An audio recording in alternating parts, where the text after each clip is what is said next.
तर चला मैत्रिणींनो, आज आपण बघणार आहे डीमार्टमध्ये क्रॉकरी सेक्शन. तर क्रॉकरीमध्ये तुम्हाला इथे असे छोटे छोटे छान बाउल्स आहेत जे 39ला आहेत किंवा 29ला सुद्धा अवेलेबल आहेत.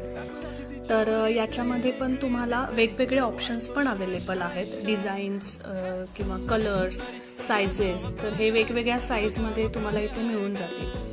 आणि त्यानंतर हा एक सेट आहे 99ला, ज्याच्यामध्ये छोट्या छोट्या बरण्या आहेत. तर ही पण एक चांगला ऑप्शन आहे. हा पण 919ला आहे. छोटीशी बरणी आहे आणि ही पण चांगली मोठी बरणी आहे जी 69ला आहे. त्यानंतर हा एक बेस्ट ऑप्शन मला वाटतोय की ज्यामध्ये 99ला तुम्हाला 4 हे मिळतात, त्याच्यामध्ये आत बॉटल्स छोटे छोटे. त्यानंतर हा जो एक आहे ऑप्शन, तर हा आहे 39ला. हा पण खूप छान आहे.